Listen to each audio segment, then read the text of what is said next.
Well, just a few minutes ago, Michael Lose told us how important it is to prepare your beds for your flowers, your annuals and perennials. And it's just as important for your vegetables. And joining us is my friend Larry Giblock from the Botanical Garden. And I guess something we're going to highlight is the most important thing you can do for your garden is to increase the quality of your soil. And so Larry's going to touch on a couple of the things here that you can add to your garden to really build up the quality of your soil. So we're going to talk about mulches, fertilizers, and composting, basically? Correct. Okay, Correct. Well, let's start. Okay, the first thing you want to do before you even start looking at any fertilizers or mulches is to have your soil tested and analyzed. It's just like going to a doctor and not really knowing what's wrong with you and just start taking pills indiscriminately. It would not be very healthy. Well, how do you have it tested? The extension agent can handle that by sending a soil sample there. The Cuyahoga extension agent, or there are simple kits that you can buy at garden centers that will give you at least a ballpark figure as to how to arrive at where your soil is at. Okay. And I see some different kind of mulches here. Do you want to talk about these, Larry? Well, sure. Mulches have become very, very popular today, mainly because people do not want to weed their gardens, and that's one of the basic essentials of what they do is they suppress weeds, they keep the ground cool, and they keep the ground very, very moist, so it's moisture retentive. So you might even cut down on your water usage if you have a good mulch. Correct, correct. Now there are several different types of mulches. There are those that I call the low nitrogen mulches, and they are like hardwood bark mulch here, the cypress bark mulch here, and this is a decorative colored mulch that you have here. What I mean by low nitrogen is that they are still in this state of decay, which means that they will be drawing nitrogen from the soil, and therefore you'll need to supplement in some way. It's a good idea to put down a fertilizer or a compost that is high in nitrogen along with these to compensate. And a lot of people who like to stay the organic route will put down like dried blood or cottonseed meal in addition to these to supplement the nitrogen to the plant as this draws it away from the soil. Correct. Some of your more decorative ones, this one is quite interesting. It's made out of cocoa bean shells. Cocoa beans? Yes. Does it actually smell like chocolate? Well, try it. Yeah, it smells like a Hershey bar. Yeah, it's very, very good, especially when it's very, very fresh. And these are very, very decorative, as well as some other inorganic ones here. These are marble chips. They keep the ground nice and cool, and they're very good for water retention. I think these are actually great for like a Mediterranean herb garden. So it sort of simulates the same environment, reflects the light back up into the herbs. Plants that come from very high light areas. Like rosemary, lavender. Correct. They have light soils, and part of that is for light reflection underneath to subdue molds and fungus and mildews and things of that nature.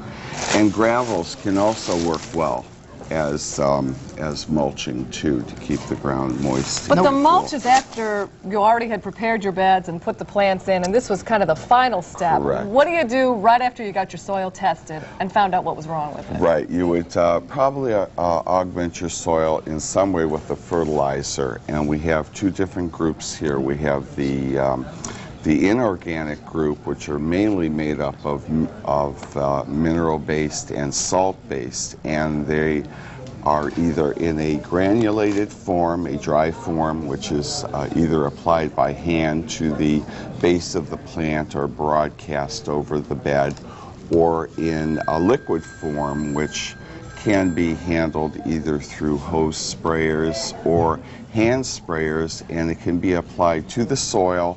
And the beauty of liquid fertilizers also is that they can be applied through a sprayer directly onto the foliage of the plant, where they can take them up very quickly. These are like fast food for plants. Oh, okay. So I think it's important to note that while the plants can take up these nutrients really quickly, it actually does nothing to improve the quality of your soil, and over time actually decreases the quality of your soil.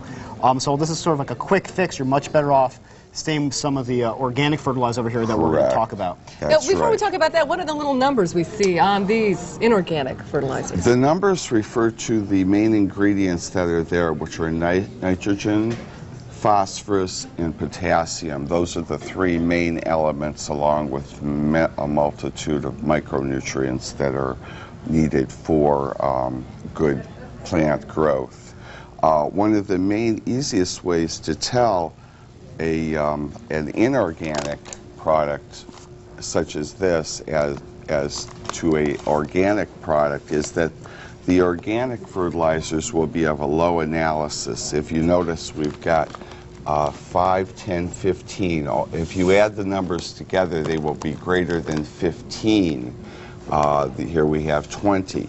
Here we have 1, 1, 1. It's a very low analysis. Its nutrients will be released slowly over time, and they won't last very long either. They will need to be added through the growing season to add nutrients to the soil.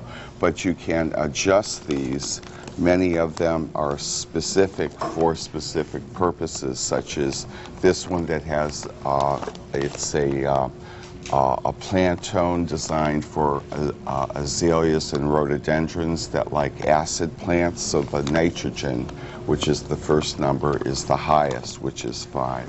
And we've talked now a little bit about mulches and about fertilizers. What about composting? Oh, composting is fun. Everybody loves composting. It helps reduce the waste in our environment and takes care of some of the vegetable matter and leaves, too.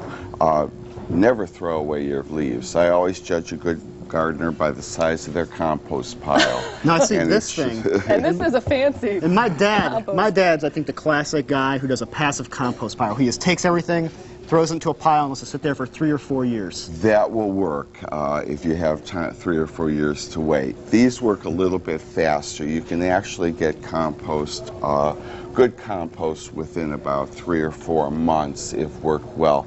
You put the material in layers in the top area. And then when you layer it, do you want to do about 50-50 green things, which have lots of nitrogen, to the browns, which have lots of carbon in there? Absolutely, absolutely. In any vegetable matter, it's even marked on here, do not put in animal material, meat, bones, or fish.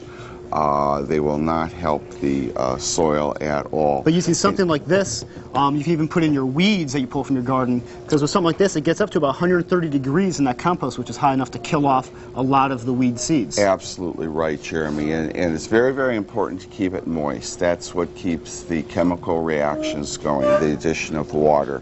You put the material in the top.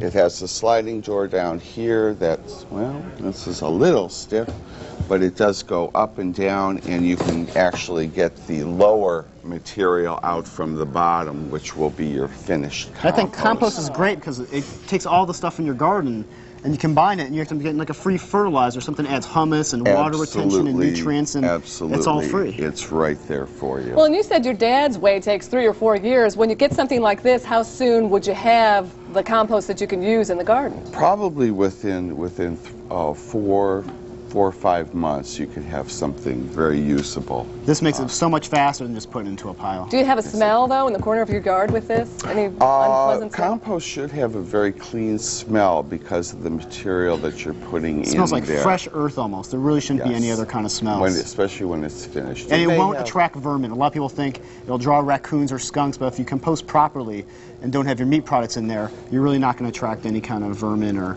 anything like that. So the animal products are what are really going to give you a poor smell and are going to attract the varmints that you don't want. Correct.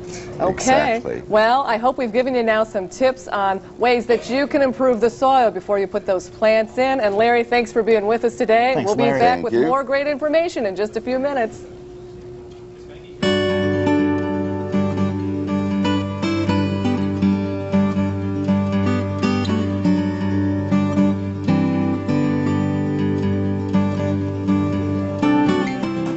What information, Maureen. It's just incredible that it keeps coming and coming and coming. And I know when I walk into the garden centers, and they try to be helpful by having every product known to man.